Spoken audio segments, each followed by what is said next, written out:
So, hi everybody, welcome along to a very special edition of Props Off, our usual Friday installment of sitting back, chilling out, and just watching some videos and having a bit of fun. However, today's a little bit special because we have Mr. FPV G with us today.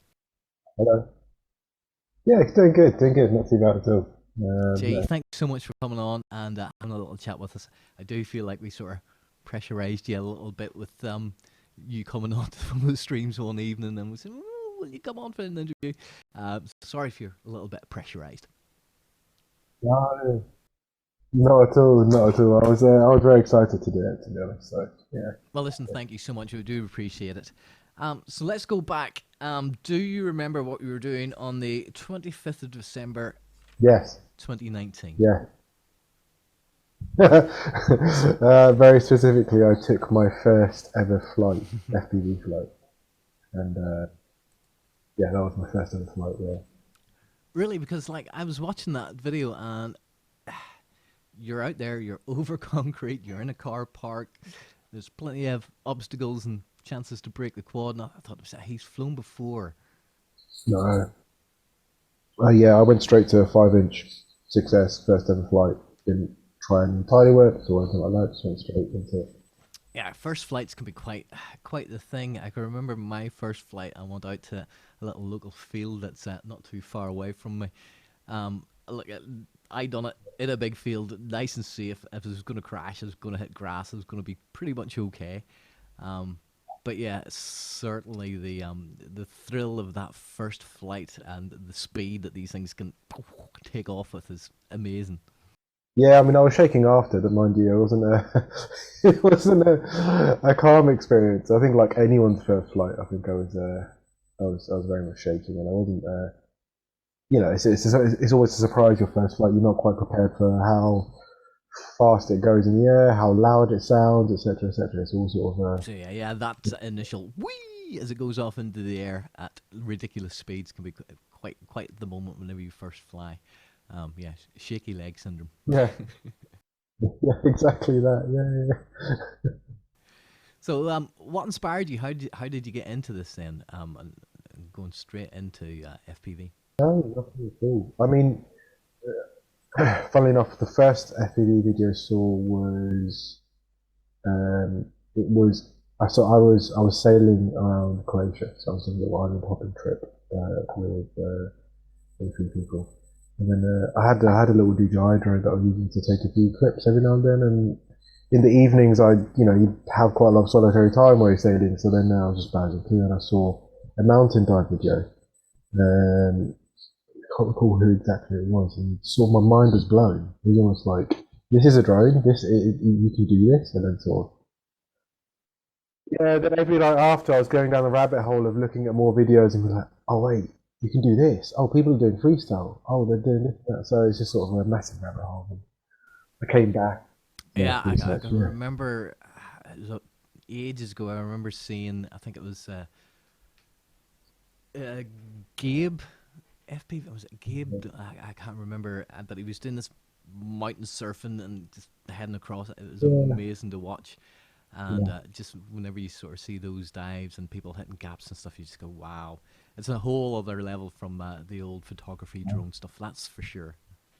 So, even as a kid, I mean, you didn't have any sort of airplane. I mean, I can remember model airplanes, and I can remember having those little foam.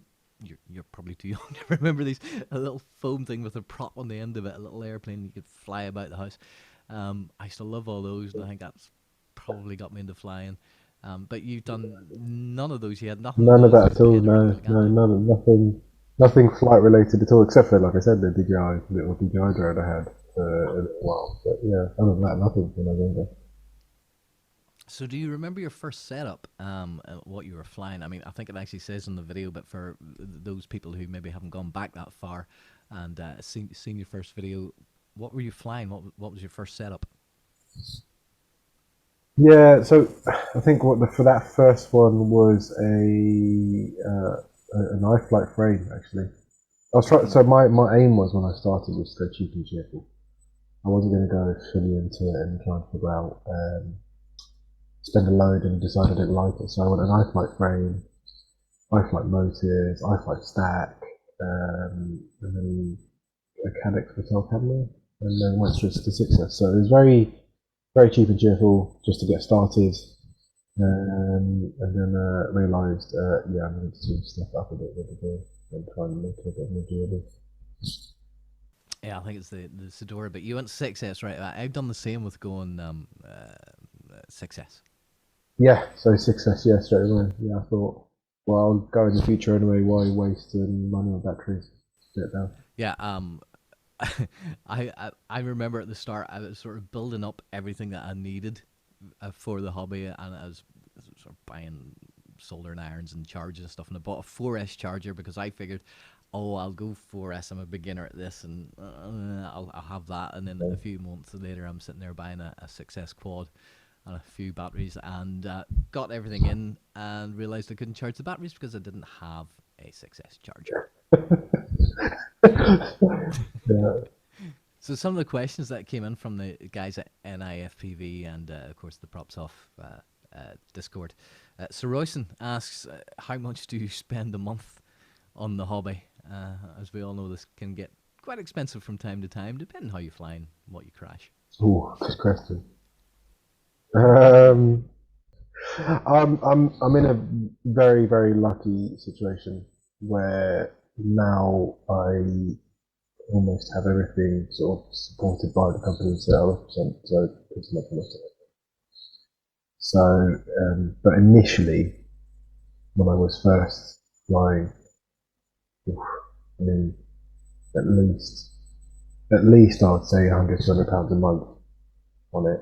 At least that's normal favour because you're breaking arms, frames, motors, and sort of. I don't like to try and admit how much I spend on bits and pieces, but yeah, I suppose by the time you sort of have the props and arms and motors, and then it's not just, of course, the quad itself, it's all the gear and stuff you have to buy to fix it as well, I find, because I didn't have that many tools. But yeah, you sort of build up on that, I guess, as you go along. Do you have a favourite trick then that you like to do? Ooh,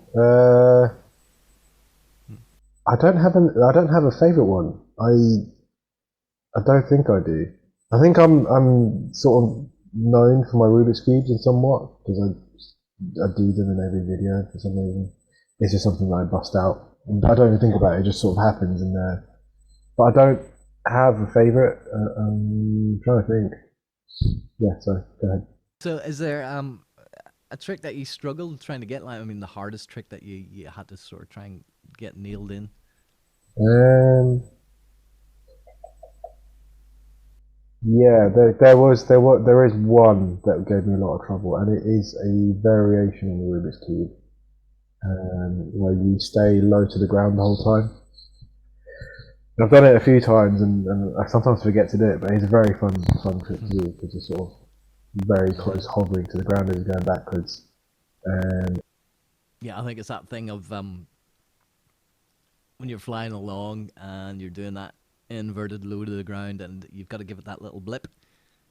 And if you give it that little blip at the wrong time, you're powering the wrong way. exactly, yeah, and it's that timing of that blip because if you do it too late or too early, you're throwing yourself sideways and not upwards, and you just sorry. So back to some of the questions then that the guys have sent in. Ben, or int FPV, I think it's a computer thing. Yes, yeah. I know that. Yeah. What or who inspired you, and who's your favourite pilot? To get into the hobby, there was probably a number of people, but the person who inspired me to take freestyle seriously was Vic FPV. He was one of those guys that I saw, and he inspired me in the way he sort of took environments and made it his own. In very hard environments, most of the time office parks and things like that. Yeah, Vic FPV. I'm sure I'm subscribed or definitely seen some of his videos somewhere, but I haven't seen him about in a long time. Yeah, he stopped flying and uploading. Well, I believe he stopped flying, but yeah, it's been a good few months for him, so hopefully get to see him back. But he was one of my big inspirations in terms of his dedication to the craft itself. Yeah, So, Clown FPV, who I suspect you may know, yeah, I do know or Clown. he Yeah. may know you. Yeah. Clown asks, pineapple on Greg's. Yes or no? Oh, not on Craig's. Come on now. So you get a step too far. I mean, Greg's too. Yeah, yeah, yeah, well, yeah. That goes, yeah. So, I mean, Greg's do a pizza. So if that's the question, then yes. But if you're talking about like putting on like a little, I don't know, Yeah, yeah, no. probably a fair point. I mean, you wouldn't want it on a steak, but definitely on pizza, right? Because like the Hawaiian pizza's been about forever. I'm a fan. I believe that pineapple does belong on there. Now, in your videos, you sort of have this unique kind of style where you hear the audio from the quad, but it's being picked up from yourself on your chest cam, on the stick cam, which is kind of nice. But the music you use as well is very chilled, very calm. And normally when I'm flying, I'm sort of tensed up and butt clenching and stuff. But you're pretty chilled when you fly. Yeah. People have mentioned that, and it's because when I fly, I listen to that music when I'm not recording. So when I'm not recording, for the most part, I listen to chill music in the background because it sort of calms me down a bit. Otherwise, I'd be going a million miles per hour. I know, like whenever I fly, I mean, you seem to be pretty chilled, but whenever I'm flying, I'm kind of a little bit butt clenching, and I've seen some of the other guys as well, and they're kind of like, listen, you kind of look around, but you seem pretty chilled when you're flying. Yeah, I think I do internally. I just don't show it. Yeah, I think maybe it's that, but practice. I think more than I think you sort of know what's supposed to happen, and you do something repeatedly enough, you kind of know what's going to happen next in a sense. So it's knowing what's going to happen next in some sort of regard that is a bit more common than just sort of throwing into something without no regard as to how you're going to pull it off. So, have you ever been kicked out of anywhere whenever you're out flying? You ever got into a little bit of trouble? All the time. Oh, you should see it me with me and the guys. Like it's yeah, people always ask, "Well, how do you find these places, etc., etc." What you don't see is the failed attempts of trying to fly somewhere. And it's probably I would dare say 75 to 80% of them you get kicked out within half an hour, and it's a no go. So yeah, you never see those. Yeah, I think here, I mean, we've been pretty lucky. I've never been kicked out of anywhere as yet. In fact, most places we fly, um, and I think we should fly more parks, and anywhere I've sort of have flown that is kind of like that. I wouldn't fly anywhere where there's lots of people, but we've had people walk by us and they're out with the cameras filming us and asking about it and stuff. Most people seem to be okay, um, and non-confrontational, I guess. So no bother at all. Then Uh, just I please think leave. I think there's been maybe one or two in the whole time, but for the most part, they're interested, but also they've got a job to do, which is secure the area. So they're usually very amicable and very nice, and it's usually a fine experience. But there's been one or two cases where it's been a bit more touchy than it has to be. It does happen. So, best advice for somebody who's getting into the hobby, somebody who hasn't got any gear, completely starting off. What's your advice? I mean, you came at it from a straight into the success sort of model and just went for it. So, what would you advise somebody nowadays, and how to get into this hobby? Yeah, I think for anyone, and this will be for anyone, is to just grab a decent controller, um, something that you could use for a few years as well if you do get into it, and grab a simulator and begin doing the basics in the simulator. Don't expect yourself to be able to do tricks or hit gaps straight away. Just focus on the basics. People forget the basics, and if you forget that, if you work on those, everything that picks up after. Yeah, I think it's that thing of once you put the goggles on, it's completely different. I mean, particularly gaps where you're sort of you're on the ground, you're looking at it, you go, oh yeah, I could go through that, I can make that, not a problem at all. And then all of a sudden you put those goggles on and you're flying over it, you go, that gap's a lot smaller smaller than That's- what yeah, it looked like in real life. Yeah. yeah. And that's always the case with gaps. Though it always looks much smaller when you pop over it. Or when you scout it and you're below it, it's like, oh yeah, that's fine. And then when you pop over it, it's like, that's a lot smaller than I remember. Yeah, those gaps get small real quick. Yeah. Yeah, certainly getting that. I think flying in the Sims obviously helps. I'm guessing you've done the same on the Sims at the start, but yeah, it's getting that muscle memory down Yeah. for those little tricks. No, before I flew for the first time, yeah, I did a little bit. Um, I was on Velocidrome. I still am on Velocidrome. I've tried all of them. I've tried the new ones that come out. Uncrashed, one of the latest one that's come out, which looks very good. Like very very good. And it's all customizable. But yeah, the Velocidrome is, whilst looking very simple, actually flies the best in terms of. Yeah, out of all the ones I have, it's Velocidrone. I didn't pick up. I got DRL, I got Liftoff, and I've got the uncrashed one as well. But yeah, I really should pick up Velocidrome. It. So talking about gaming, you do a little bit of Oh, gaming. Battlefield player, I believe. yeah, yeah. I used to be. Oh god, this is pushing back. This is when I was probably 19, 20. Yeah, 19 or 20. So it's been what, Don't 9 mind years us now. asking how old are you? I am. No, I'm 29. Ah, young Yeah, whippersnapper. yeah. Do you think your gaming skills are sort of lent to helping you fly at all? Because like I see these youngsters nowadays, and their speed and their accuracy playing some of the games. I mean, I can't keep up with them. Yeah, for sure, for sure. Yeah, I think so. I think so. I think when you're playing games, you come at things depending on what you play, of course, but in a sort of analytical perspective. It does help with FPV. If you've done something wrong, you can figure out why you've done something wrong, and as well as the reaction time side of it. I never really used the controller, so my thumbs were not that great, but I'm a massive keyboard sort of guy. But yeah, sort of the hand-eye coordination side of things. I think that really definitely helps. Yeah. So just got another question in from a Ben on the Discord. Um, don't have to answer this if you don't want to. What's your day job, and would you do FPV for a living if the opportunity came up? So I mean, it's not a problem. I can't answer that. My day job is I work in construction. So I work in the design side of construction. So that's reviewing drawings from consultants, so like architects and engineers, and making sure they're doing their job properly.